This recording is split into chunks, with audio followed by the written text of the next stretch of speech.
Welcome everyone to our fourth webinar of the season at ITSS Verona. For those who don't know ITSS Verona, we are an association, non-profit, apolitical association, started between Verona and London. And we are focused on the study of international security. Our team is very international. We are based in different countries and continents, I would say. And tonight is our fourth webinar, as I was saying. Some of our webinars were focused on elections around the world. 2024 has been defined a year of elections. We have more than 40% of the world population going to vote, United States, Taiwan, which was one of our central topics, and then Brazil, Russia, and now we have India, the world's largest democracy, which is why we decided to focus our next webinar on the Indian election.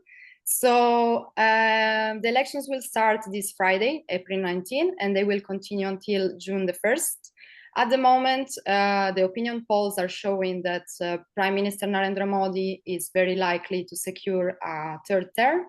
And which is why we decided to gather some of our experts tonight to discuss the implications of these elections and the dimensions of these elections.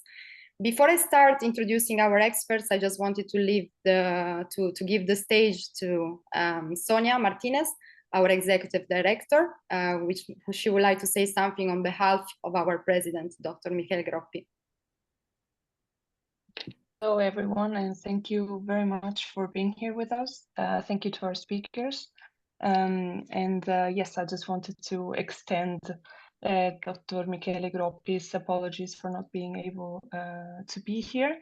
And I don't have much to say, so other than good luck, and thank you so much for organizing this, Carlotta. Thank you, Sonia. And yeah, we all say hi to Michele. He really wanted to be here tonight. He might join maybe later before we finish, but we are happy to have you here, Sonia, on his behalf. So I'm going to introduce, before we start, I'm going to introduce our experts. Initially, they will discuss and answer my questions, but in the end of the session, you will be able to ask them questions directly. So we just ask you to be patient, hold your questions for the end, and you can type your questions in the chat, or you can just raise your hand and intervene and talk to them directly. So we start tonight with Dr. Mauro Bonavita. He's a dear friend of ITSS, and he's a PhD student in international relations at King's College London. His research is focused on naval diplomacy and also on India's foreign strategy and policy in the Indian Ocean. And he's a founding member on the Indo-Pacific Research Group, and also a visiting fellow at the National Maritime Foundation based in New Delhi, India, where he also spent some time for his field work. So thank you so much, Mauro, for being here. We are really honored to have you. It's really a pleasure to see you. Thank you very much. And then moving on to Dr. Anastasia Piliavsky. I hope I'm pronouncing your surname right. She's a reader in social anthropology and politics at King's College London under the King's India Institute. She has extensively studied India's democratic process, and she was also the author of a book, which I highly recommend, Nobody's People, Hierarchy as Hope in a Society of Thieves, published by Stanford in 2020. Thank you so much, Anastasia, for being here tonight. Thanks for the invitation. And then moving to Anuradha Bhasin. She's the managing editor of the Kashmir Times. She has been a journalist for over 35 years, and she's also one of the first journalists who investigated the psychological impact of the Kashmiri conflict on the Kashmiri people. And her newspaper, the Kashmir Times, kept publishing even during the blackouts that affected the region in 2019. And she's also the author of the book, A Dismantled State, The Untold Story of Kashmir After Article 370, published by HarperCollins India in 2022. Anuradha, it's really an honor to have you with us. I'm really happy you joined. Thank you so much for being here. Thank you for inviting. And we have a fourth speaker who is about to join, Pawal Agrawal. If he's not here, I will still introduce him. He's going to join in a couple of minutes. He's about to join, coming back from work. Pawal Agrawal, the CEO of Ocean Media Private Limited, a company based in New Delhi, who published more than 9,000 works and is one of India's oldest and biggest publishing houses. He's also regularly appearing on TV channels all over India. So thank you, Pawal. I'm sure he's about to join us. And so thanks to all of you. He just joined, Carlota. He just joined. Perfect. So welcome, Pawal. Welcome. Hi. Good evening, everyone. Nice to see you. I'm so sorry for joining you late. Keep you waiting because I was traveling. I just reached home and I just quickly, without wasting a single moment, I've just joined you. No problem at all. We are really happy to have you here. Thank you so much. Thank you. Thank you so much. Yeah. Thank you. So I would like to start with Anastasia because we will start from India's domestic policy and domestic situation, and then slowly we will move to India's foreign policy, concluding with Mauro. So Anastasia, this question is also based on your research and your expertise. We would like to know what are the predominant topics shaping the political narrative in India at the moment, and how are these topics, these issues, shaping the elections, the ongoing elections? Well, on the national scale, the strategic initiative, as it were, is entirely in the hands of the BJP. It has captured this initiative and held onto it with an extraordinary tenacity. And that's something that all of us trying to understand the history of Indian politics are, of course, struggling to understand just how near total the collapse of the national opposition, a party that was once the only national party in India, the Congress Party, which was once the biggest party in the world, has lost the initiative. And you can see it in their campaign that they are launching attacks on the BJP, but they're not proposing new initiatives. They're not proposing new narratives. They're sort of in a very, very defensive position. So it doesn't mean that the BJP is opposition free. It's actually being resisted very, very effectively in the south of India. It's also losing a lot of ground. It's lost a lot of ground in the state elections 2 years ago in Maharashtra. Interestingly enough, a state that has been historically associated with Hindu nationalism and the kind of Hindu nationalist organizations that gave rise initially to the BJP. But the local variant of ethnic Hindu nationalists in Maharashtra has been pushing BJP out of the state. Also, of course, the South has been very resistant to the BJP at large and to the Hindu nationalist narrative more specifically, where in Tamil Nadu, the chief minister of Tamil Nadu very famously sort of stated that Hindu nationalism is a vile sort of disease on the body of India, and that sent waves of shock sort of through the more Hindu nationalist north. But there's extraordinary opposition to the BJP, and that stronghold is holding fast. Also, of course, in Bengal, its own political traditions are standing up to the BJP very robustly. And also the northeast of India, the northeastern states are resisting. And of course, that means that, I mean, I think the biggest thing that we need to be paying attention to now, the most interesting thing that will be changing in these elections, and the psephological side of it is of no interest. In a sense, I keep saying this, the psephologists have gone off for a nap. There's no real question. I mean, the BJP is saying they will try to take more than 400 seats, which would be supermajority for the party in the parliament. Whether or not they'll take it, their coalition will have a very sizable majority in any case. So the interest isn't really numbers. The interest isn't so much in how many seats they'll take, and there will be a few surprises. I think they may grab a few seats in the south, a couple maybe in Kerala, a couple in Tamil Nadu and so on, which will be a tiny toe, if not a foot in the door in the south, if they manage. Not a given. But what's really interesting is the shift in the BJP's ideological narrative this time around. And as I said in the beginning, they have the strategic a monopoly on the strategic initiative in a sense. And what is happening, what I see happening already, and we'll watch that unfold over the next 6 weeks as the campaigns proceed, is that the BJP and Modi in particular, of course, it's a very Modi dependent party, but the party at large as well is shifting its strategy from, as it is moving from one of the two leading parties into being the new one-party system runner nationwide, of course, with major regional exceptions. As it's shifting in that position of stable dominance, which I think it is, and I think that's what we need to be prepared for in the coming future, not just in these elections, but in the coming 5, 10, 15 years. What's happening to it, I think, is that they're shifting strategy from a divide and rule, Hindu nationalism heavy strategy, to a sort of Indic civilizational narrative, which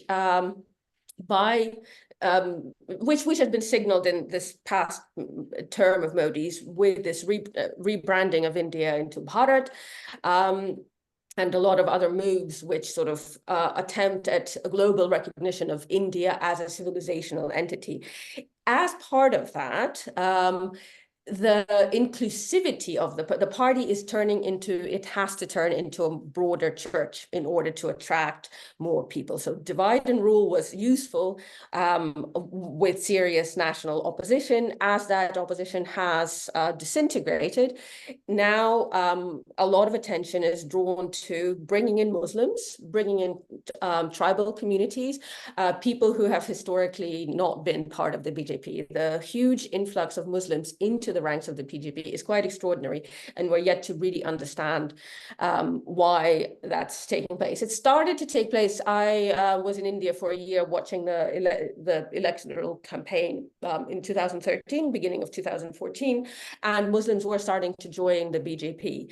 And the simple explanation for a lot of this move is that the Congress has simply ossified into not just a dynastic party on the national scale in its structure, but also on the local scale. It was a geriatric party where, in order to move up the political ranks, people simply had to age. It was not a merit-focused structure, and it was very obvious when I was there, and it's still obvious now, whereas the BJP really did promote its young talent. So, of course, young people from all kinds of backgrounds, even the Muslims, started joining in 2013, 2014. The BJP, in order to advance their political chances and careers. What that, of course, means is that those Muslims, the more Muslims there will be in the BJP, the bigger the bulwark they will form to a violent Hindu nationalist politics.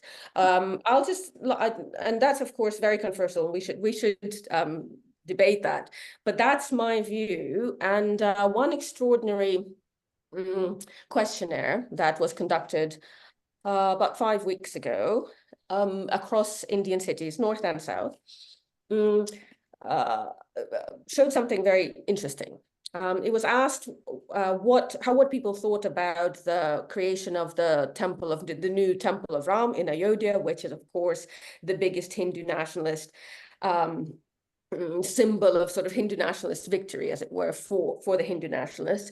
And 51% of the respondents said that this was wonderful. This was restoration of Hindu rights. So they were very much of the Hindu nationalist orientation. But 49% said that this was an electoral ruse, this was a cheap trick, and of no use to India and of no use to them. Even more interesting, 35% of the respondents who said that the Ram Mandir, the temple in Ayodhya, was of questionable interest were BJP supporters and BJP voters. So that's more than a third of the BJP electorate. And that's what we're thinking about as the BJP has to turn, given its new position as the sort of hegemon, political hegemon. It has to become this broad church, and it's all those Muslims, it's all those people who haven't ever been interested in the Hindu nationalist agenda, or in fact have been actively disinterested in it, that will now make more of a difference. And will be changing its orientation. Of course, Modi has put front and center development, development, development. And now in this new election, it's also global recognition. India's moon landing, Bharat rebranding, the first G20 summit, as well as a kind of Californian style in yogic, meditation-focused Indic culture, right? That isn't so focused on the cows, on the sacred cows, but, you know, hosts the biggest yoga sessions in the world, the Guinness record yoga sessions and all that kind of thing.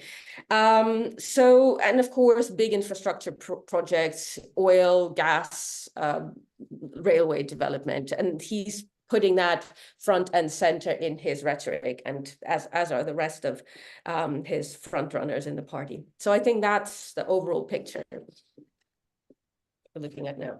Thank you, Anastasia. That's a very good overview of the ongoing narrative in India. And I have another question, which might sound, I mean, the title of this event was the words, biggest democracy goes to vote. For many, that might be a provocative name, maybe because we've all have seen the recent allegations coming from the Congress party regarding Modi's party freezing their financial resources so that they couldn't basically finance their own campaign. And so many people are basically arguing that we are talking about India as the world's biggest democracy. What they're questioning is India really a democracy at the moment, or is India walking towards a sort of hybrid regime? Because obviously you have these things happening when a party is freezing the assets of another party. So how do you make sense of these events? And do you believe India's democracy is really in decline? What's your opinion on this? So the BJP has been using state institutions very aggressively. It hasn't it doesn't have the power to freeze anyone's assets, but it has used the tax authority, India's tax authority, to revive a case from 2017, 2018 that was leveled at the Congress party, where it was accused of not reporting a lot of donations. So that case is now being reviewed by the High Court, and a portion of the Congress assets has been frozen. And yet the High Court in Delhi has announced that it won't take action against the Congress. It won't fine it. And it looks like the decision they're coming to may not be in the Congress's favor. Of course, the question is how independent the Delhi High Court stands. Now, I think the situation is very ambiguous because on the one hand, in Tamil Nadu and in Maharashtra, the BJP has used state authorities in various ways to attack their political opponents to very different degrees of success. So in some cases, they have been able to raise, in Tamil Nadu, they've raised corruption charges against the Communist Party there, and in Kerala as well, and have managed to sort of wreak havoc in the ranks. But also that has worked against them in Maharashtra, in Kerala, and in Tamil Nadu, insofar as it made them appear desperate and aggressively attacking their opponents. So politically, it hasn't always been a very handy move. Now, of course, the freezing of assets is a major event. I mean, I think actually the most worrying and the most disturbing attack on a political opponent is Arvind Kejriwal's jailment. I mean, that's the first time in a very long time in India where something like that happens, because of course the use of state institutions against political opponents is quite common. and here I wanted to add a little bit more ambiguity to this picture by adding that we need to remember that on the one hand, the High Court in New Delhi is reviewing this tax case against the Congress party. On the other hand, the Supreme Court of India has has issued a judgment against the electoral bonds scheme, which was introduced in 2018, I think, which made donations to parties anonymous, which of course favored the BJP, which has a lot of extremely wealthy donors. And that is now has been annulled. It has been judged unconstitutional on both the grounds that it violates the Right to Information Act and it violates the freedom of speech and the right to free elections. Of course, for this round of elections, a verdict issued on the 29th of February, I think, won't make any difference anymore because most donations will have already come in. So it won't make very much difference to the BJP, but it will make a difference in the long run and in the state elections and so on. So that suggests that at least the Supreme Court is independent. We are to watch what the other verdicts will look like. And of course, this is also the Congress. It's been one of the Congress's cries against the BJP, part of their campaign, that our assets, Rahul Gandhi has announced that they haven't a penny left, that their politicians can't travel across the country. It's part of this very defensive position that the Congress is finding itself in, where it is attacking BJP instead of proposing its own situation. But yes, I think what has been interesting over these 10 years of Modi's Raj is the struggle between fundamental democratic institutions in India, such as the Supreme Court, and I think the Supreme Court has overall done very well. The Election Commission, I think, has done less well, but it is standing up. I mean, there are questions about it in Bengal. Mamata Banerjee has been attacked by the BJP, but for hate speech, sort of incitement to violence. But again, it was very unclear that she was actually inciting, and they took a turn of phrase from her speech, I think, out of context. And the Election Commission hasn't moved on it. So the Election Commission is also so far showing itself to be pretty independent. And in that sense, you know, if democracy is about a fair play, in which people really are engaged in the choice of their own leaders, then I think India is very much still a democratic playing field. And let's hope it stays that way. You know, it is a very, moving target. So we're watching this space, but I do think India is very much still democratic. Electoral turnouts are going up. People are very engaged. I was just there a little while ago. People feel very free to criticize the government. In fact, this was the first time in my 20 years in India where I spoke to working class people in Rajasthan and in Delhi, where I was, and they spoke openly about the Hindu nationalist agenda, which sort of appears here and there in the BJP's rhetoric as being bad for India and not what they want for themselves as Indians. And that was very striking. I liked it, but it also meant that there's no political fear that I sensed. Thank you so much. Some anxiety, of course, among Muslims, but that again is a very mixed bunch, because some Muslims were very excited about this BJP sort of bringing them into their fold. Others felt that there could be massive waves of communal violence that could break out any moment. But again, just one last thing, I think it's very striking that a near monopoly on on national governance in India for 10 years of the BJP and a prime minister who came from its most violent branch, and who also was the chief minister of the Gujarat when the riots took place, hasn't produced a major wave of communal violence isolated instances, and I'm really hoping it will stay that way and won't get worse. Thank you so much, Anastasia. Thank you also for challenging what many people are saying about the state of India's democracy. And one last question, although you briefly already mentioned that and discussed that, you were talking about Modi's tendency to protect Hindus' rights. How do you personally think that will affect the elections? I mean, you did mention that, but would you like to expand on that? I think it's not going to be a helpful move. We are already seeing that in a lot of parts of India, the refusal to uphold, for instance, the Citizenship Amendment Act. In Bengal, Mamata Banerjee has got that as her front piece of her political rhetoric and agenda, that she won't allow the CAA in Bengal. And across, even in Rajasthan, there was a lot of opposition to these kinds of, Hindu preferential policies. I don't think it will be to Modi's advantage to push them too hard. But the question of what role will they play in this election, I don't think they will play a major role. I think it would be foolish of him to put that front and center, especially as now he's bringing the Muslim electorate and the Christian electorate as well into the fold. He's trying, at least, right? Including in big Christian states. It's not just Muslims, but it's big Christian states in the south that he's really desperately trying to win over. In Kerala, Goa, lots of Christians in the south and the northeast.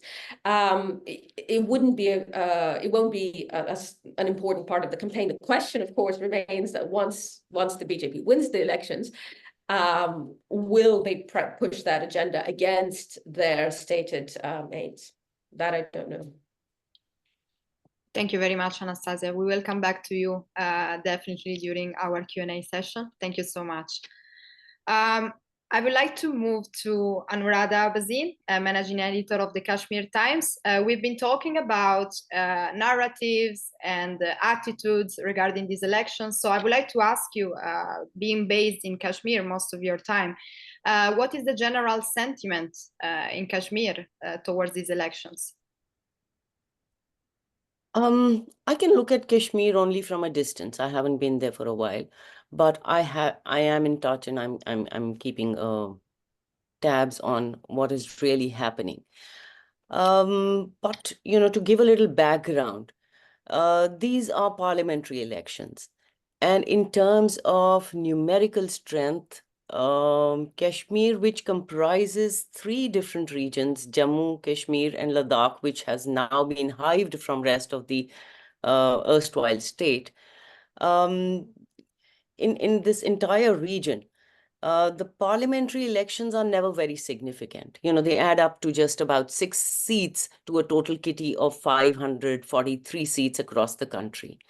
At the regional level also, the parliamentary elections do not assume the same significance as the local assembly elections, because the assembly elections will give more meaningful representation to the people. However, for the BJP, Kashmir has always played a pivotal role in all their campaigns across the country, throughout their different elections.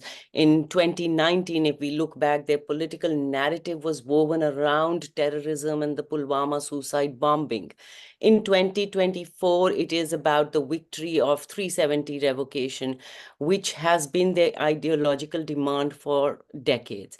And that 370 revocation narrative is being used across the country to garner votes in rest of the country, not as much in Kashmir. In this election, what has changed is that for Jammu and Kashmir, the seats, Jammu and Kashmir's seats, 6 seats, matter for the BJP because it helps them to sell the narrative that things in the region are now normal and people are very happy about it, and something that they have been trumpeting about since 2019.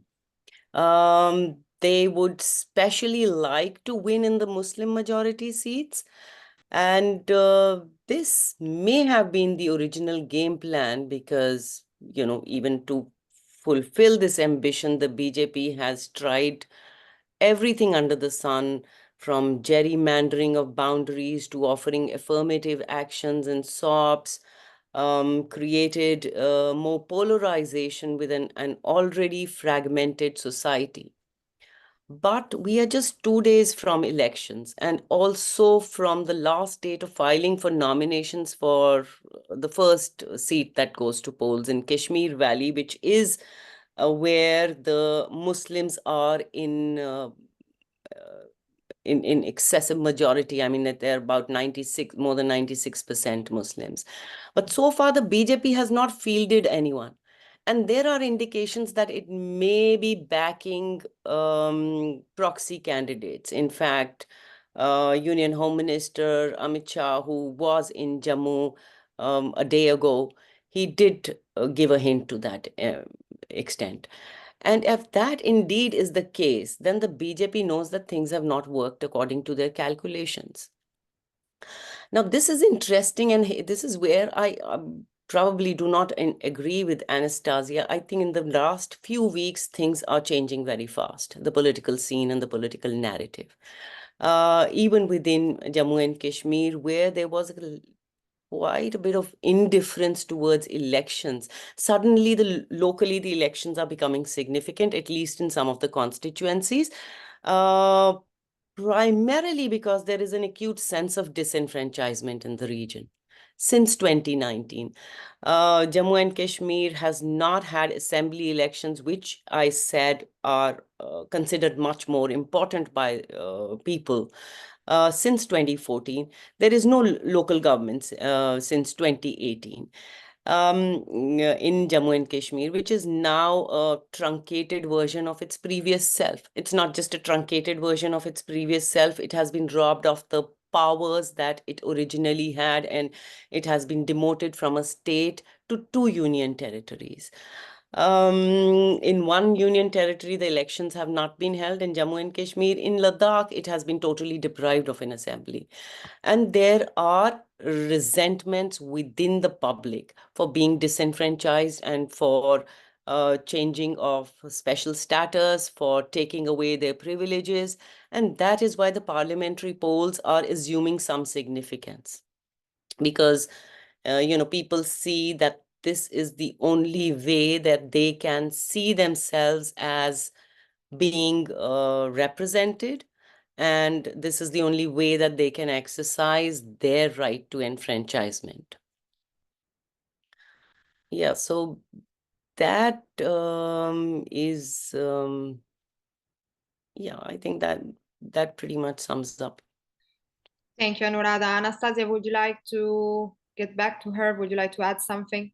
Or No, I think that actually adds to the narrative I've been telling quite well. I mean, it's a huge and complicated continent of a country. So of course, yes, it is. I don't see any disagreement between what I've been saying and Anuradha, and I do think everything's moving very fast, and we'll only speed up. But I think perhaps we can pick up on all of these things in the questions afterwards. Sure, we will. Thank you. And Anuradha, I have one more question for you. I know it's still early to say maybe, but what do you think, what do you see as the implications of these elections for Kashmir as a region? As a region, I don't think major implications, but locally, there is hope that if Modi loses power, or even if he is not in the kind of majority that he was in 2014 and 2019, it arouses some feeble hopes that he will be weakened, and that the kind of tyranny and repression that Jammu and Kashmir has faced in recent years, that will loosen a bit. If Modi loses power, there are hopes that the Congress-led India alliance may address at least some of these issues. But this is despite the fact that the sense of betrayal in Kashmir predates Modi regime, or what happened in 2019. It has existed and grown under successive Congress regimes. What happened under Modi regime has been exceptional. And now whether any other government can undo what the BJP has done is another question. Having said that, Jammu and Kashmir is extremely diverse. While Hindu majority Jammu region and Ladakh by and large align themselves with the Indian mainstream, the sentiment in Kashmir Valley has been extremely strong. Post 2019, there is complete silence in Kashmir. In Jammu, there has been muted sense of disappointment. And in Ladakh, there is an uproar of protest. And Ladakh, which celebrated what happened in 2019.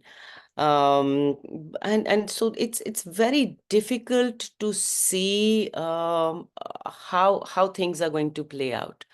But few things that I can see at present, interestingly, I'm seeing developments happen both in Jammu and Ladakh. The election campaigning is lackluster. And in the valley where the separatist sentiment is much stronger, there is more robust campaigning, at least in terms of, rallies and door-to-door campaigns. And this is Kashmir, where the separatist sentiment is strong and where there has been a history of election boycott calls. So at least the political parties are giving it their best shot. I don't know how much of that enthusiasm is actually transferring to the public on the ground, where there is still some silence. But in some of the constituencies, you do see a little sparkling of some enthusiasm. And so it would be interesting to see how this will play out. Thank you, Anuradha. So quite a lot of diversity even within the same region. Thank you so much. Oh, yes. Thank you. So thank you, Dr. Anuradha Bhasin from the Kashmir Times. We will move now to Dr.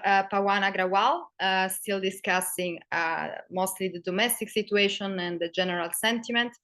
Anastasia was already explaining that support for Modi is not uniform and is not everywhere. But generally speaking, the opinion polls are saying that he's likely to secure his victory. So I would like to ask you, why do you think he's so popular? And on the other hand, why do you think the opposition is not gaining the same popularity? Thank you, Gauralata. I hope I'm audible. Yeah. I'm audible? Okay. Thank you. First of all, I would like to mention about what Anastasia just mentioned, that BJP has been talking about Hinduism and gathering the Hindu votes. And the same is the line of our Prime Minister, Mr. Modi. Here, I would like to very categorically mention that neither the BJP nor the Prime Minister Modi or any other leader of Bharatiya Janata Party has ever mentioned that they are gathering the Hindus. They're talking about nationalism. They're not talking about only Hindus. They're talking about the 140 crores Indians, number one. Secondly, I would like to say that what you have asked me, why there is no leadership in the opposition. See, in political scenario or to run a country, two things are very important for any political party. One is the ideology. Second is their vision of the leadership. Now it's so unfortunate that none of the opposition party has a proper leadership.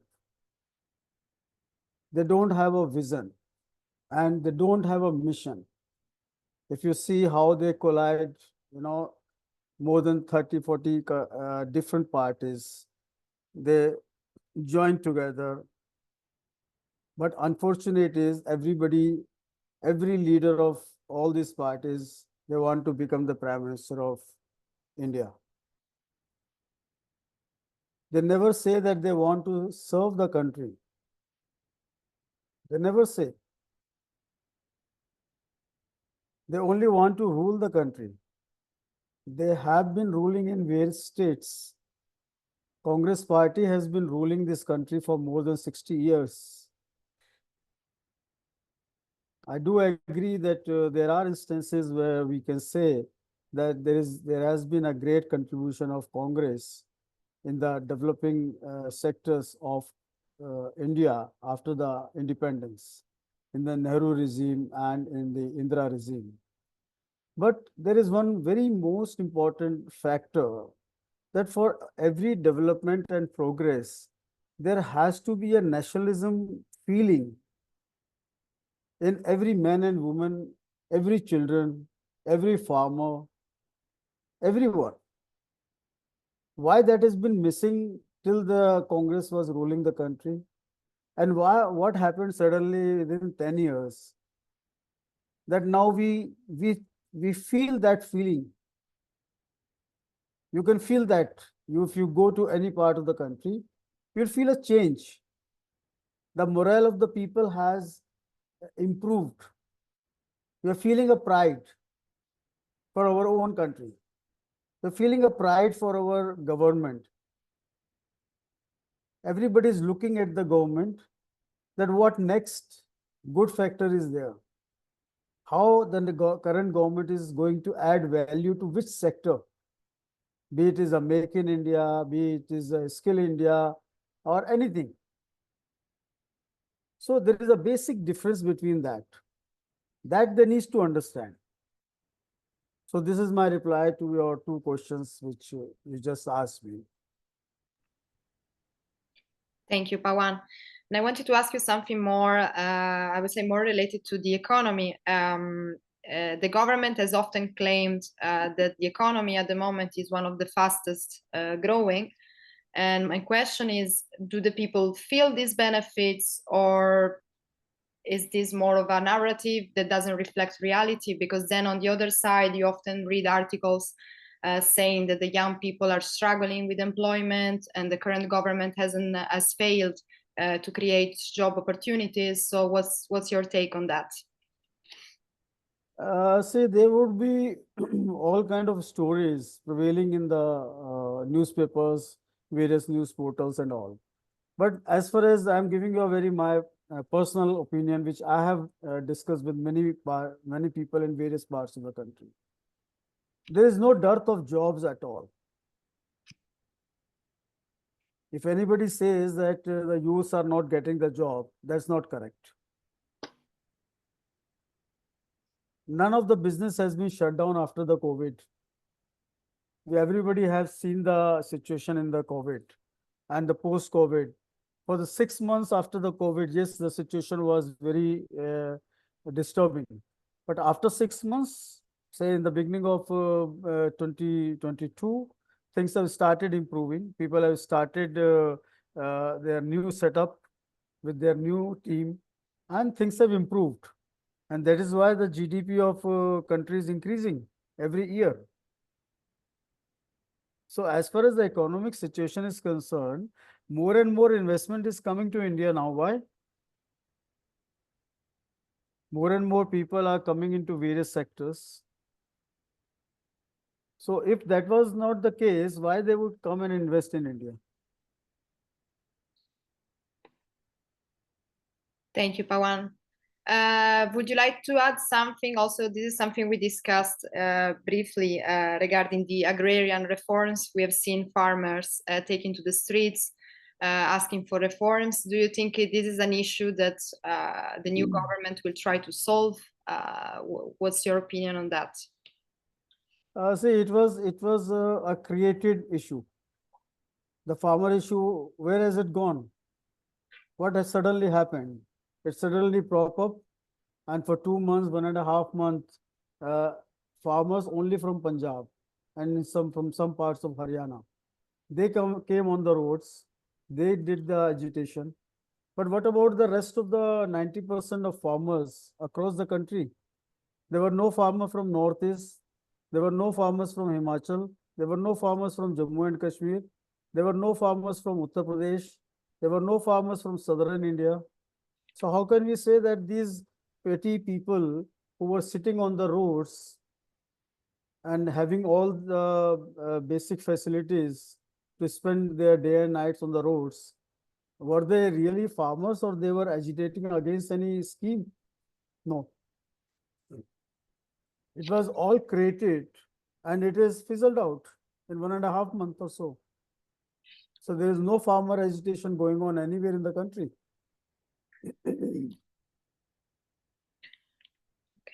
Thank you, Pawan. I think we will discuss this later when we finish during the Q&A session. If anybody wants to add something, we will leave it to later.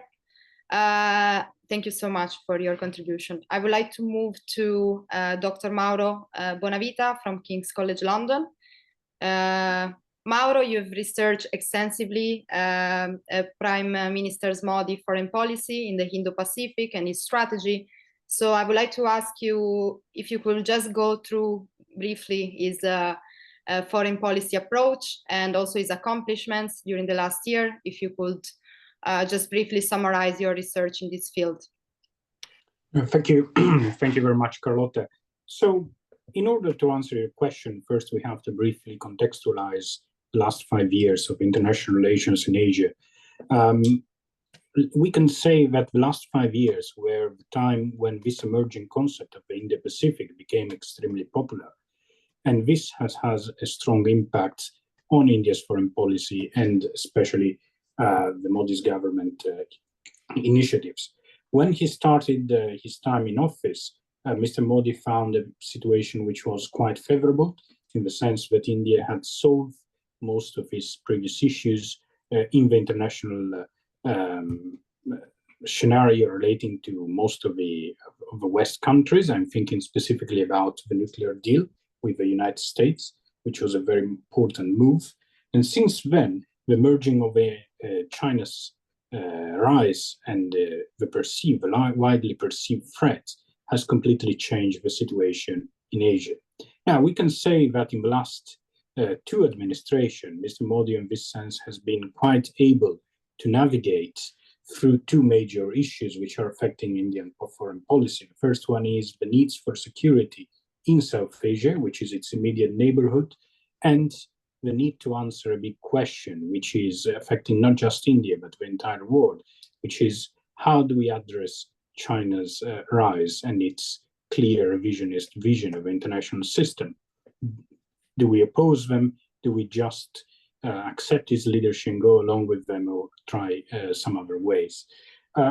In this sense, we can say that India's foreign policy under the BJP, Mr. Modi, has been coherent with his predecessors, which were coalition governments led either by the Indian Congress or the BJP, in the sense that it tried to address these 2 major elements. However, what it is completely different is the style of foreign policy that he has been implementing in the last 2 terms. So we can say, and I'm picking up from my colleagues what they have said about domestic policy previously, that also in foreign policy we have seen 2 key features that were not that present before. The first one is a strong leadership that has emerged. So the idea that Modi is the strong man who is able to implement and decide things. And the second element is a strong connection between foreign and domestic politics, where often foreign policy has been used in order to incentivize domestic support. Now, in terms of these 2 major priorities, South Asia and the rise of China, I will just say a few quick elements about it. Modi tried in the last 5 years to address one big problem when it comes to South Asia. The first element is, of course, the security threats, which are coming from the relationship with Pakistan and the situation of the Himalaya with China, but more in general, with the situation where there are strong limits to India's foreign policy in South Asia due to the fact that not just because India is being the largest power, is often perceived as being too strong, but also the fact that most of the links that India has in the region are often with elites of certain factions in the different countries. In the case of Bangladesh and Maldives, it's quite clear about it, where general elections change can have some sort of impact in the relationship with India. Not necessarily that relations can completely be cut, because obviously India is an essential partner there, but investment in one side is definitely a limit. So what we have seen from India is to take old concepts like the Look East policy, for example, and to try to develop them in a way where there is a narrative of inclusiveness and more cooperation. Is the clear example of Sagar, which is secure sustainability and growth for all in the region, which is the major policy that the Modi government has launched for its immediate neighborhood. India does not have an Indo-Pacific or defense strategy, but this is something which is the closest to it. So the idea in general is to try to use an inclusiveness narrative, often at the cost of some effectiveness in this. The second major element of foreign policy is obviously addressing the China question. Now, in this sense, we have seen that under Mr. Modi, there has been an attempt to balance two different elements. The first one is the need for security, and therefore an approach to the Western powers and the growing anti-Chinese front, which is being creating in the region. We've seen some major interesting changes compared to the past. One of the clear examples is the way the Indian government has been quite silent on the creation of AUKUS, which is a new pact between the United Kingdom, Australia, and the United States, which has different elements within it. One is the nuclear submarines agreement, and the second one is the development of other types of security capabilities.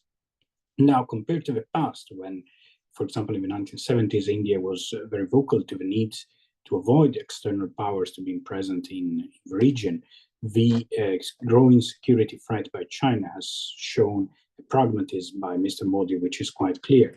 However, at the same time, another parallel element which has to be balanced is India's own vision of the international system and its aspirations to contribute to change it in order to gain a more prominent position in it. A clear example of this is the reform of the United Nations Security Council, which India has been advocated for a permanent seat and the possibility to exercise veto, but also a more in general revision of some forms of international governances. So, putting together these two elements, and of course there are many more compared if we think about difficulties to navigate these two elements. A clear example of this is the element of relationship with Russia.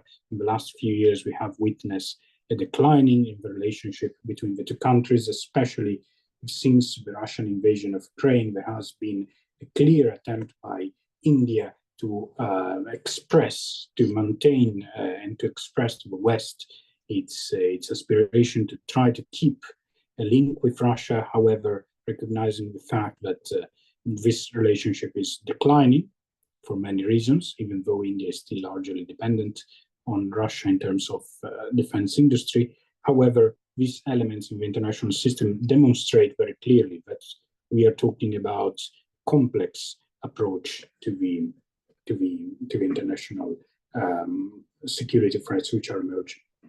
Finally, I would say that the major limits that we have seen under Modi's during this term have been clearly and we go back to the first dimension, which is security in South Asia. The government has been unable to impact one of the major problems which is the strong link between communist China and Pakistan. This new corridor, which has been present, but for many decades, the strategic relationship between the two has already been there, and it has been much anti-Indian, with transfer of resources and including nuclear technology from communist China to Pakistan. This is something that it's problematic, and the difficulty to solve and to find a status quo in this sense is a problem, because obviously it diminishes the possibilities of India to, once secured security in South Asia, to be able to redirect its resources towards other areas, and obviously having a much more consistent impact in the international system. Another element has been, and this is very much linked with the case of G20, which India hosted in 2023, and which was a very important event, is the growing competition with China in the so-called Global South, which means largely in Africa at the moment, but also parts of South America, where India is concerned about the fact that China's growing in influence can mean in different diplomatic consensus, including the United Nations Assembly General, a larger possibility for China to exercise potentially anti-Indian policies and initiatives. Now, India is trying hard to contest Chinese influence in the so-called global south. However, the limited resources, which obviously it can address to this, it's quite clearly a problem, is emerging as a problem. Another area where we have seen attempts by the Modi administration to be more present, but however, there are still limits, is the case of the Middle East. The relationship between India and Israel is extremely strong. It has also some sort of ideological elements there, but it's very much linked to security and the fact that the two countries have very strong connections between the different parts of defense institutions.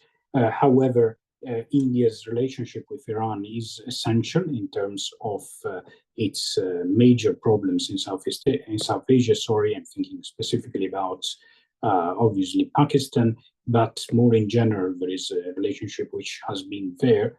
So this is the fact that the Middle East is moving rapidly with the Abraham agreements towards campus where and we had the tragic events which took place a few days ago with the bombing of Israel, a clear example of how navigating this two dimension to try to keep together a growing relationship with Israel and the necessary strategic ties with Iran is still something which is not completely clear on this.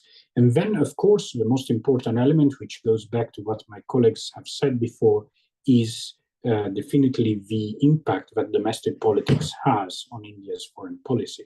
Now, this is not necessarily something which is becoming structural, but we have seen a lot of examples of how domestic politics is sometimes driving away India's goals and its relationship with key partners. One clear example of this is the case of Canada. As you know, in countries like Canada, the United States, and Britain, there's a huge diaspora from India, which is quite active. Now, one of the beautiful things of India is that it's such a diverse and rich country. And this obviously it's the same when it comes to diaspora. We have diaspora which represents all India from the Himalayas to the Indian Ocean. So this obviously brings a lot of politicizations and discussions. Now, in the case of Canada, where there are active groups which support the idea of an independent Khalistan, not all of them are violent, but some of them are clearly open about this, and therefore we challenge India's national unity and security, because such a potential division would take place with the disgregation of part of the Indian national territory, something which is considered by India an immediate problem and threat. And therefore, there has been some announcements by the Canadian government about initiatives of the Indian security services, which needs still to be discussed and see. But certainly, it has created an issue. Similar issues happens all the time when there is a huge polarization in diasporas, also in other countries, and there are elements there. Another potential problem of domestic politics having an impact on foreign policy is certainly the case of an advancement of a hardline Hindutva agenda, which could potentially raise more awareness around the world and potentially raise protests by human rights groups which are active in the West and pressure groups which belongs to certain communities. Again, the Sikh community, which is obviously not all supportive of an independent Khalistan, large majority is not, but certainly that pressure groups links to the different Muslim groups which are operating within and outside India, Christian groups, and of course others.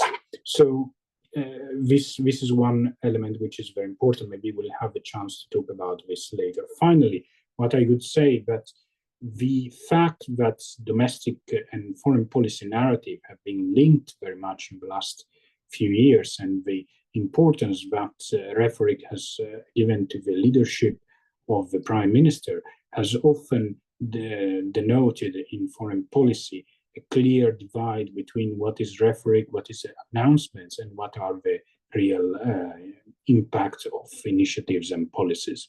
Clear many examples. Let me just make one.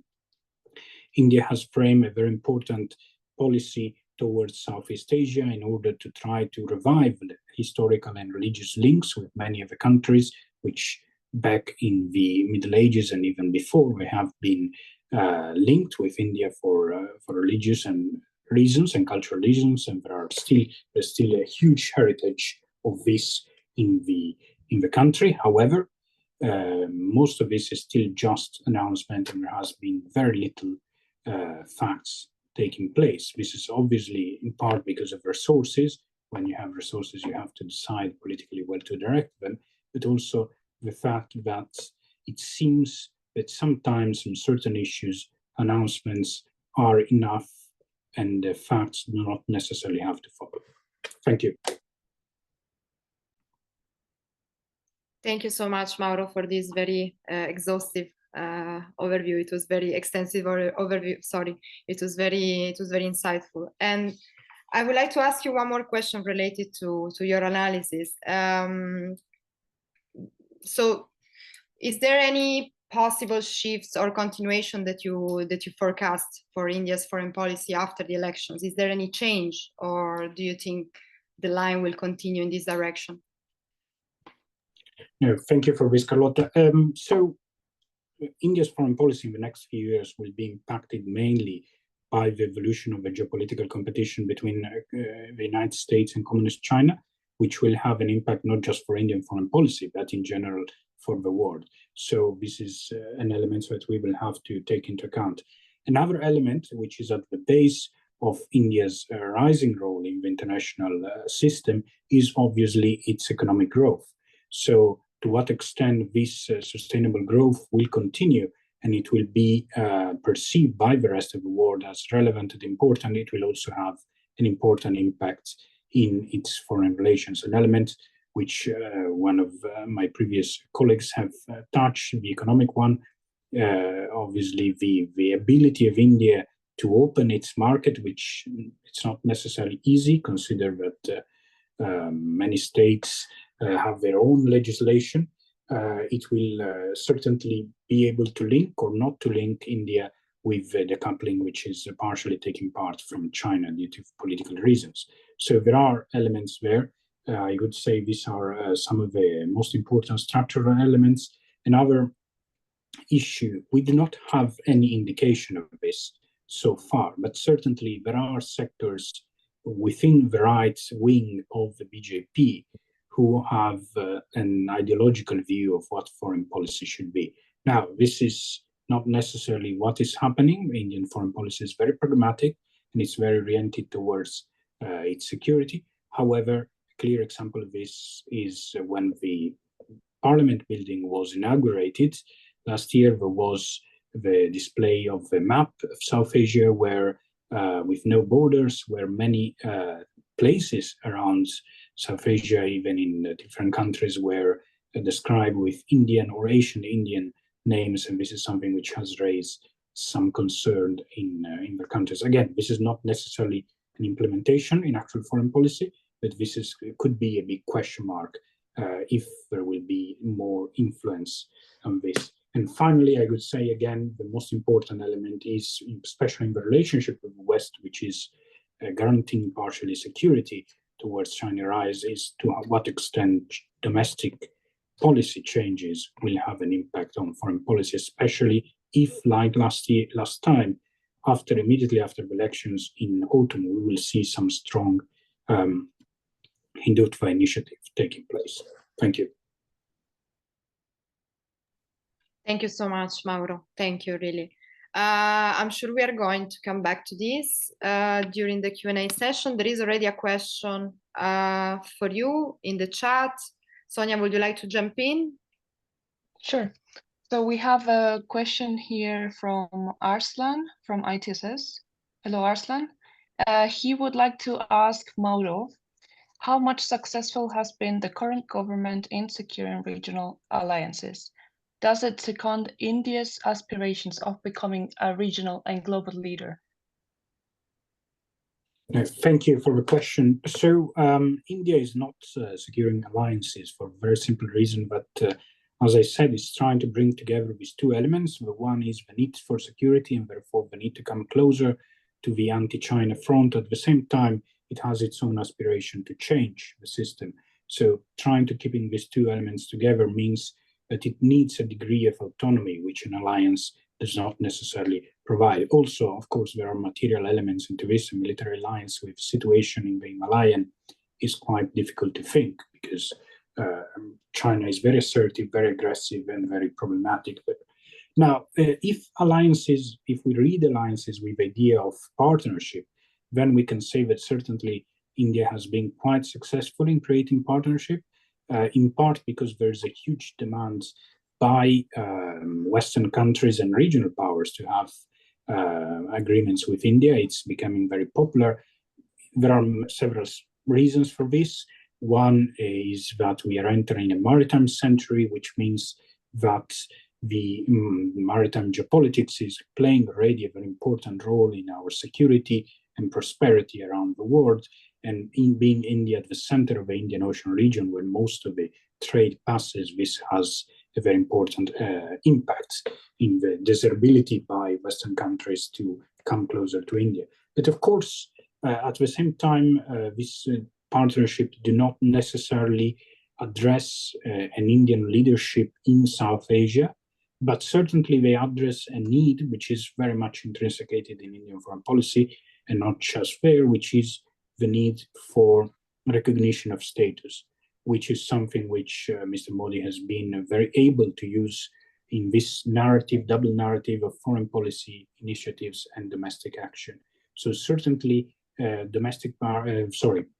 foreign partnerships, and the fact that Mr. Modi has been a member of the leadership of the Quads and the hosting of a G20 has all addressed a need which is very much to show to the people that India has changed in the sense that it has reached a level of leadership and consideration by the rest of the world. Thanks. If I may ask a follow-up question, Carlota, may I? Please go ahead. Okay. It's a bit related to Arslan's question, so to Mauro. So you say that domestic politics of Modi have a direct repercussion on India's foreign policy. I'm interested to know, in your opinion, how is India currently changing the multiplex world order? No, thank you, Marisa. I think mostly foreign policy initiatives are mostly used to support, the idea of a strong leader who is able to get things done rather than the other way around. So, so far we haven't seen how domestic politics has really changed India's foreign politics. A clear example of this is the relationship with the Middle East, right? And despite all the issues which are taking place. So how is this changing the current international system? Well, very limitedly, in the sense that it's not necessarily something that India or any other actor can do alone, but the rise of China has such an structural impact on the way the international system works that inevitably, I don't think that just one actor can really at this time change completely the structure. Thank you. Thank you, Mauro. Indeed, I believe China-India relations should cover another webinar, an entire webinar. We might think of that in the future, but thank you so much. Does anybody want to ask another question from? Hi, Carlota, if I may. Yeah, sure. Hi, Anurag. Hi, Carlota. Thank you so much, all the panelists, for joining us. I'm an analyst at ITSS. I'm joining from India. There are quite a few things to say. I hope Pawan is also there. Are you there, Pawan? I hope I think it left. But No, anyway, I'm oh, here. hi. I'm here. Yeah. I just thought that you might be interested in what I have to say. There are a few things I want to say actually. First towards Mauro, uh, I've been living in India for the past 32 years, and I've been following elections ever since I was a child. And one thing I've noticed that foreign policy does not actually have much when we talk about domestic politics. What reaffirms my belief in this statement is that India has been, ever since Modi took over into 2014, India has had wonderful relations with Middle East. India has, Prime Minister Modi himself has received the highest civilian orders in UAE and I think in Saudi Arabia as well. And both countries have moved forward in terms of trade. The Middle East, Saudi Arabia in particular, has been very soft on issues which relate to India and Pakistan relationship. It was only a couple of days back when Saudi Arabia said that India and Pakistan should try and resolve their issues, whatever they have with regard to Kashmir. So I think foreign policy in particular does not have much to play a role when it comes to Indian elections. Apart from the fact that India, the present Prime Minister or the present BJP has been pushing that the narrative that India has grown in international repute. Apart from that, foreign policy does not feature much when we come to talk about India's elections. So that is something I just wanted to add to. Second thing, I think it was Anastasia. Hi, Anastasia. Hi. Something that I want to talk about is it's very unfortunate, but it's also very true that at the risk of sounding very pessimistic, none of the Indian politicians are unblemished when it comes to corruption issues. And when some of these politicians start going to jail, we might say that the political dispensation is trying and punishing the opposition, or trying to some kind of they're trying to stifle their voices by putting them into jail. But then I come to believe that actually none of those people who are going behind the bars are actually so truthful or so honest. So when Arvind Kejriwal goes to jail, I have been living in Delhi for the past 10 years. I know for a fact that the liquor scam was a scam. And if somebody is going to jail for that, there might be some reason why they're going to jail, and why you yourself said that the Supreme Court has been doing pretty well in terms of being honest and upright, and the Supreme Court itself has rejected a couple of times the bail petitions, or the challenge that the Aam Aadmi Party has that the arrest was unlawful or something like that. So there might be some reason why Arvind Kejriwal is still behind the bars, and when the opposition leaders are going behind the bars, it may be a reason. There may be a reason to it. There may be some truth to it. So if it puts me into a dilemma to say that if BJP is actually trying to imprison their opponents, or is the opposition actually guilty, or they actually have their hands dirty, that they deserve to be behind bars. So if it is happening around the election time, there may be a political benefit to it, but they may not be as honest as the others might want to believe. Second is, I hope, Carlota, I'm well within my limits of time. So about the Ram Mandir issue, it happens to very fortunately it happens to be the day when Lord Ram was born. It's Ram Navami in India, and greetings to all. So now Ram Mandir is an issue which has been on the boards for the BJP for past 30-40 years. Ever since the BJP was born, Ram Mandir was an issue, and they have actually got it done now. So when BJP was born, I don't think they would have even dreamt of being into power, less to say that they'll be in power with a full majority. So to say that it was purely an electoral issue, I don't know. You quoted some data on it. You gave some statistics. 35% of people of the BJP cadre believing that it was an electoral issue. But then again, it wasn't a sentimental issue for Indians, and especially to North Indian people, that the Ram Mandir be built, and it has been built now. And the BJP is trying to push the narrative that they have actually gotten the thing done. They had already promised that they'll get it done, and they've gotten it done. So I do not agree that it was purely an electoral issue. It was an issue that the BJP might have appropriated pretty well. So the conversation can go on, but it's already midnight, so I'll spare all of you. Yeah, thanks. Okay, who would like to go first? Mauro? I'm happy to go for it. So the question of, is it that that India's politicians are not blameless, or is it the case that the BJP is persecuting its opposition? It's not really an either or question, isn't it? We do know that in India, the vast majority of politicians have cases pending against them in courts of law. Many, a third in the parliament, have criminal cases pending against them in courts of law. The question isn't whether Kejriwal is blameless. I think I will let the courts decide that. And a blameless politician in itself is rather an oxymoron, not only in India. But the question is, how selective is this deployment of state institutions to look at cases? Which cases are they reviving and looking at now, right before the elections?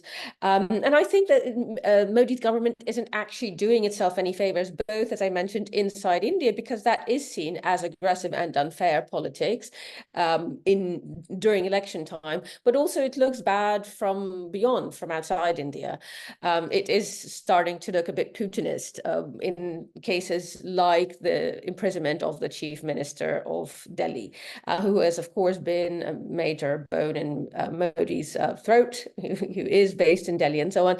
So it's the timing of it and the very particular political attachment to this period. I think it's important to also understand. I think one of the things that you've said that's really important, Anurag, is you're expressing a wide sort of debate that is being held in India right now. On the one hand, is politics being sort of, is Modi being unfairly aggressive and unreasonably aggressive, and undemocratic, or is he actually a real anti-corruption fighter? And that is a view that is held by many. And that's, of course, been at the forefront of his campaign and of his intra-campaign rhetoric for the entire 10 years. And he started with that as well. And I think that's why Kejriwal is such a big problem for him, because precisely that's the issue that he'd like to have at the forefront of his perception in India. And as we all remember, demonetization was meant to be a anti-corruption campaign, right? And that was one of the first things that Modi did in 2000, well, after coming to office, a really major shift.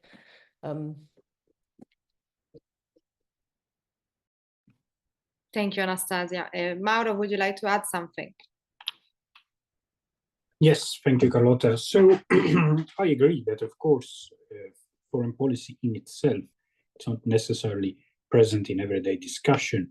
However, this is precisely why there's a use of the narrative of domestic narrative when it comes to foreign policy activities and events. A clear example of this is the G20. Now, the G20 had several major elements which are quite interesting and innovative, and it demonstrated the way India is able to navigate the current geopolitical situation and to have, to a certain extent, an agency in influencing or resisting the influence of major powers. During the G20 in 2022 in Indonesia, for example, the declaration of the final summit mentioned the Russian aggression of Ukraine, which was not mentioned during the G20 in India, for a clear way how the Modi government was able to try to resist it for the reason I said before, as its relationship with Russia. And at the same time, we have to say how major Western powers were accepted this. Another clear example is the way in which India tried to influence or to exercise certain form of influence over the global south, giving them a lot of stage, which has not necessarily happened before, and which it was very much appreciated by them. So these are important elements that we should be analyzing. The problem is that not necessarily they have an immediate impact on foreign policy, and this is why there's a narrative which comes in. During the G20, there was a huge personalization and politicization of the event in itself. The logo of the G20 was very similar to that of the BJP. The picture of Prime Minister Modi was everywhere when it came to G20 events and activities, and there was a clear narrative of portraying him as the leader who is at the center of the international, the global stage. And if I can say so, as a foreign policy analyst, I see that sometimes we tend to be a little bit overwhelmed also ourselves by this and not to see the real importance of events like the G20. So again, foreign policy in itself as determined actions do not necessarily have an impact, even though we can discuss in the past if that was the case. Certainly the leadership of Indira Gandhi had benefited a lot by its initiatives against Pakistan. But in general terms, we can say that this is not very relevant for the BJP of Mr. Modi, because they are using those elements for their domestic narrative. And this is what I'm trying to say. Thank you, Carlotta. Thank you so much, Mauro. I have a couple of questions that were sent to me over WhatsApp by one of our members who had to leave earlier. But before I go for that, Sonia, would you like to ask something else? Well, I have more like, I don't know if I have a shaped up question yet, but I can try to do it on the go. I think it was Dr. Pawal earlier that mentioned something about the farm revolution. And as far as I understood, he was arguing that it wasn't much of a threat. It was more like a, I don't know, like a proxy of a different party or something like that. But I wanted to ask again about this question, just because I don't know India enough. My topic of research is food security, so this is more or less the only thing I know about. So I wanted to ask a bit more because it is true that, as far as I know, India does have a bit of history with food insecurity and food scarcity. I mean, and there was a huge famine. I don't remember the year, but probably you know this better than I do.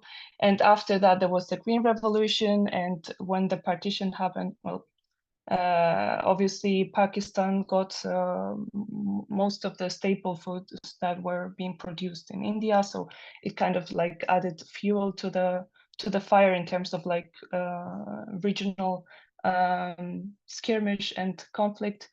So I wanted to ask, facing now vis-a-vis the climate change that is already here with us, to what extent or how do you think that this is going to perhaps bring back old resentments, also taking into account the water crisis that is happening already in India and many regions? How do you think this might actually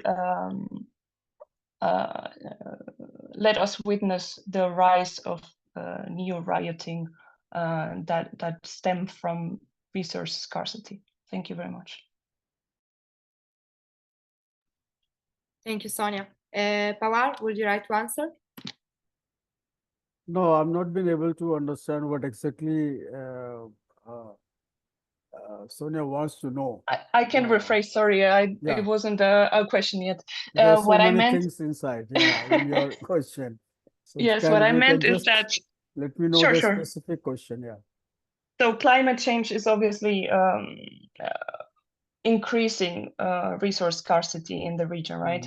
So I wanted to know, taking into account the history of India with food scarcity and water crisis in the present, how do you think climate change could exacerbate or create the grounds for new rioting in India?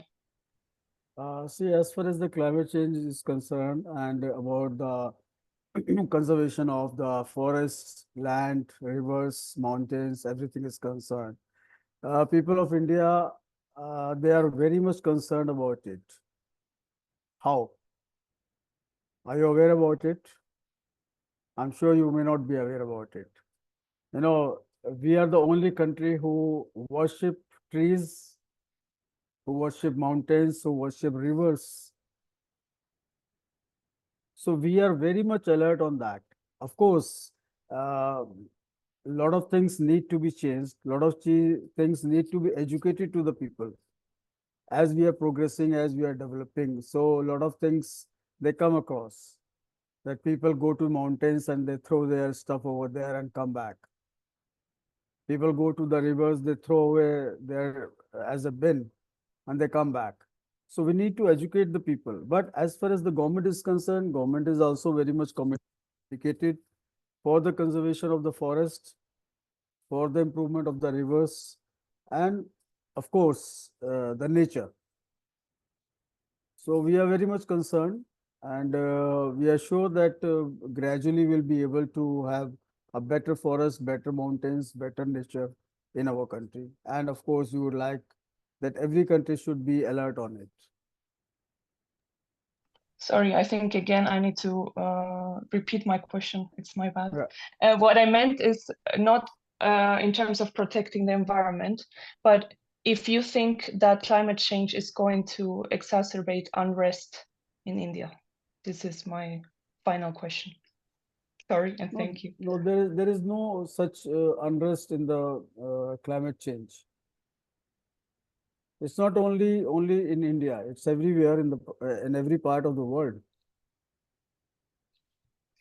Somewhere, you know, if you might have heard, we had heavy rainfalls in Dubai today. Have you ever heard Sorry? about? We had heavy rainfalls in Dubai. Yes. Have you ever thought of having floods or such a rainfall in desert area? Whenever there is a destruction, there is a we touch the nature in a bad way, there would be such destructions. Now, what happened in China because of the cloud seeding? They had a lot of floods. Dr. Pawan, sorry. Yeah, obviously it's a global problem. I think the question was just related to the local context. So what's the strategy at a national level to deal with it? I think actually Dr. Anuradha Bhasin would like to jump in, maybe to respond. Yeah, sure. Yeah, sorry, I'm not a doctor, Sorry, just to clarify. Yeah. About climate change and food, well, the question was really about food security and climate change. But let me first come to the climate change. I'm not sure any government in the world most governments, in fact, in the world are not very conscious about climate change, which is why we are where we are. And that includes the Indian government, this government or the previous governments. Even right now, leave alone, I'm talking about Jammu and Kashmir, Ladakh, where people were out on the streets. One of the Magsaysay Award winners, an activist, an innovator, he was on hunger strike for 21 days because Ladakh has been immensely impacted, by security situation vis-a-vis India-China border, B, because of the climate change that is happening because of excessive and reckless development plans of the Modi government. And nobody from the government even made a statement about it. As far as farmers are out on the roads, I don't think it's a Punjab specific. Of course, farmers from Punjab and Haryana are more mobilized because this is the grain belt of India, and which is why they're more impacted. Farmers from UP have been joining. Farmers from other parts of the country have expressed solidarity with the movement. And I do take a little exception to, farmers being called petty. I'm sorry about that. Another point I'd like to, take. I think it's very important, this whole question about food security and climate change, and we need to link it, which is not really happening. I'm not much of an expert there, but it is important to link that. And see things from a larger perspective and not from narrow political prisms. Another thing, if I may, could I respond to, about corruption and this whole, I do agree with Anastasia here, we're nobody to judge on whether Arvind Kejriwal is innocent or not innocent. But is the government really dedicated to rooting out corruption? I mean, you look at the whole electoral bond scheme, it has the way it has blown out in the face of the BJP. I mean, of course, other political parties also were beneficiaries, but BJP has been a bigger beneficiary. And there have been reports about how the day that they bought electoral bonds, some business companies or some corporates, the very, within few weeks, they were getting massive contracts, or that some businessmen had income tax or ED police raiding their premises, and they were literally compelled into purchasing those electoral bonds. Also, while Arvind Kejriwal was being arrested, but because Modi does not get along well with Arvind Kejriwal, many politicians from different political parties whom BJP has been accusing of corruption in the past, they suddenly joined BJP. How did they become clean? So I think we need to talk about these questions. Thank you so much, Anuradha. I will come back to you later with another question. I just would like to give the chance to Anastasia to answer, because I see your hand is raised. Just a quick comment on climate change and just climate policy. I think it's important that we understand that global climate change, which of course is at the forefront of climate discussions in Euro-America, isn't really at the forefront of discussions in much of India, in a lot of India, in most of India, perhaps in bits of India that are most affected by climate change. In fact, a lot of the climate discussions are focused on much more local, much more palpable, much more pertinent issues. So Swachh Bharat was one of Modi's first campaigns.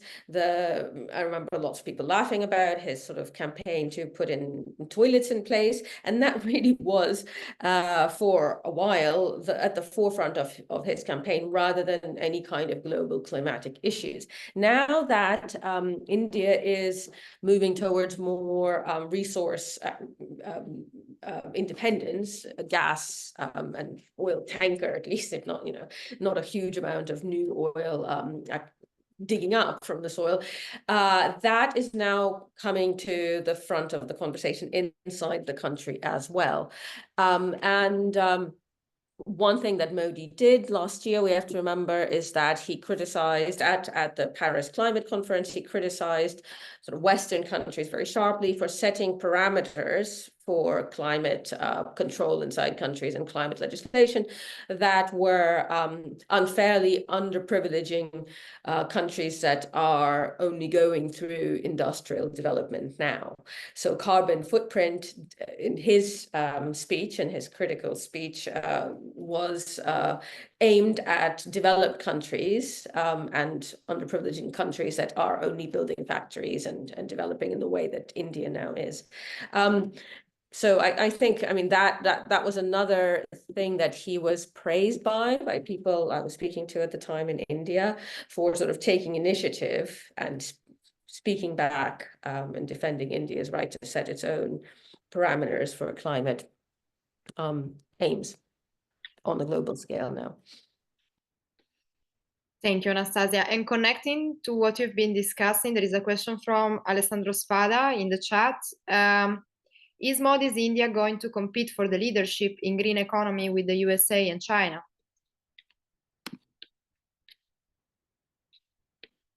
Anastasia or Anuradha, would you like to answer?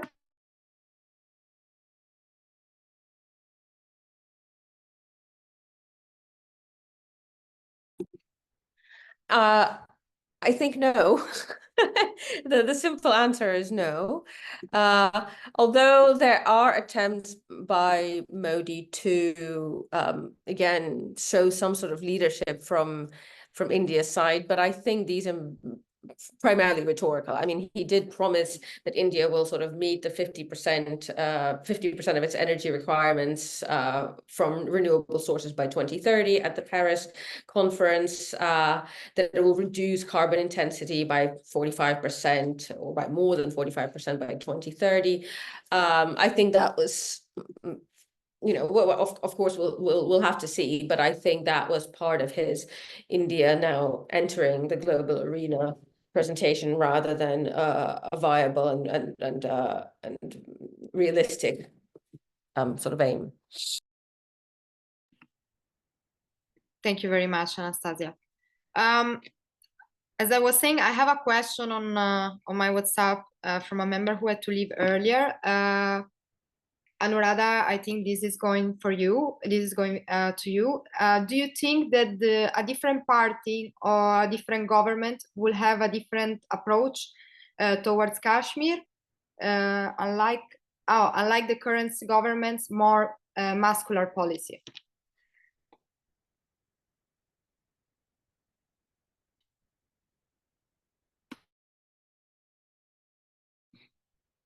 Sorry, Anuradha, your microphone is off. Yeah. Sorry. It's difficult to say what it would be like, you know, if there is any other government. But as I said in the past, that the Kashmir's sense of betrayal, and I particularly, you know, I'm focusing here on the Kashmir Valley as I drew out the complexity within Kashmir region, which is the Jammu and Kashmir. That sense of betrayal has existed before Modi. It has exacerbated to such an extent under the Modi regime, and since this government has followed a more muscular policy, there's been more repression, there's been more militarization, there's been more surveillance, there have been more arrests of you know, people from different walks of life. I think there is a feeling that if there is any other government, it would be more of a carrot and stick policy, at least. It'll be slightly, there would be some attempts to reach out, even if there are attempts to repress at least the separatist sentiment and maintain some bit of hold on Kashmir. It's difficult for any political party to roll back what BJP has done, but there might be a bit of softening. Thank you very much, Anuradha. Is there any other question?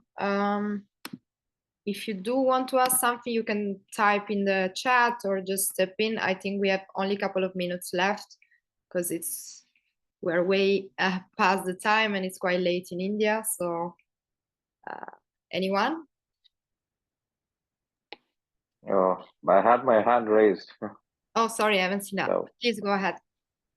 Yeah, I just wanted to speak out on, you know, Sonia asked about climate change policies of Indian government. The Indian government, you know, according to the Paris Climate Accord, the initiatives it has took and the promises it made, you know, according to the NDCs, nationally determined contributions. So, you know, I do not remember exactly, but India has been well on the path of achieving the contributions it had promised at the Paris Accord. It was probably the first country which performed, you know, which actually achieved the contribution it had promised. Secondly, what I see from the vicinity is that India has been trying to solarize, first of all, you talked about the water crisis. It has been trying to solarize water drawing capacities of the Indian farmers, because there has been cases, or there's always been cases of overdrawing water from, in the North India particularly, farmers actually draw up a lot of water from the ground. And India has been trying to solarize that so that, there is some cap to it. Secondly, India has been trying to build solar and wind power extensively.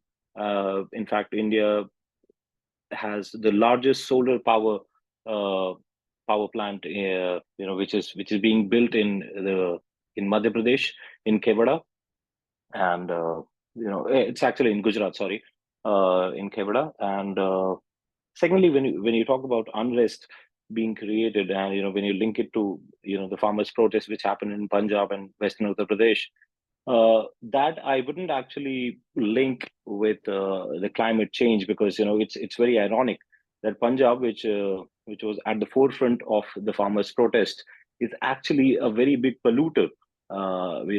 Because it has a habit of, the Punjabi farmers have a habit of burning their straw, the waste that gets created when they cultivate or when they produce wheat. So it's quite ironic. I'm not a climate expert. I wouldn't be trying to pass myself off as one of the climate experts, but it is very ironic that Punjab happens to be a very big polluter also, when we try to link the farmers' protests with climate change policies. But Indian government has been very serious about actually putting to ground the climate change policies and trying to stymie the rate of change which is happening in terms of climate. Secondly, Anurag, if I may. Yes, please. Sorry, may I, just because I will forget otherwise. So if I may just answer you like this. No problem. So I think, again, I didn't explain myself correctly earlier, but what I was just trying to talk about was not about India. I was just trying to bring a global phenomenon to India, so to say. So I was trying to understand to what extent could this affect India, because this is, I've been studying it in the Sahel, in the Middle East, in several regions, and it is a fact that it affects unrest. So there's a direct link there. It's a correlation, not even like linked or connection. No, it's a correlation. So more climate change, more conflict. What I can tell you from, Sorry. Yeah, let me finish. Please. Just before I forget. Thank you so much. I thought you were finished. The case of Punjab have not enough knowledge about India, but the only thing I know about Punjab in terms of climate change is that, yes, the pollution issue has been there for a while, but during the Green Revolution, after the partition, there was a shift to different crops, right, in the region of Punjab, and they kind of like managed to keep up production while changing completely the crops that they were producing, and this is kind of having other effects on the soil, Exactly. also due to pesticides and so on. So it's not irony, it's just like different things. One thing is the air, the other thing is the soil. But yes, okay. Exactly. Yes. So Punjab happens to be a place which is, which does not get a lot of rainfall, and but it tops in the production of rice, which is a rain-intensive crop in India, and when in the 80s, when India got the Green Revolution, and a network of canals were built, Punjab happens to be a region which has 5 great rivers. It gets its name from Punjab, Pan meaning 5 rivers, the land of 5 rivers. So it got a lot of water, and then on top of that there were high yield variety seeds, where Punjab became actually it is still the most prosperous state in India in terms of what it gets from agriculture. But the crops which were introduced to Punjab, in particular rice, which is very water intensive crop, and Punjab does not have that much of rainwater, and which is actually going to lead up to a water scarcity. And since I told you already that I do not read up much on climate and all, but what I can tell you is that you're exactly right when it comes to, because Punjab has, and now we are talking about, there have been some talks that Punjab must go back to crops which are more suited to its environmental and which are more sustainable to Punjab, which are not as water intensive as as rice or other crops. So you're right, but there's no much talk on whether it is going to lead up to a situation where just there will be about massive rioting or things like that. Just about how sustainable that will be, right, in the future. But we will see. I guess. Right. Thank you so much. If we can move to crops in Punjab which are more suited to its environment and climatic conditions, I think that'll be great. Yeah. Thank you, Anurag. Thank you. I'm sorry, I need to wrap this up because we are really past the time. I have a last question and then I will need to close the event. Anastasia already left. So just one last question coming from August. How has the BJP's core support base welcomed Modi's outreach to Muslims? Does anybody want to take this?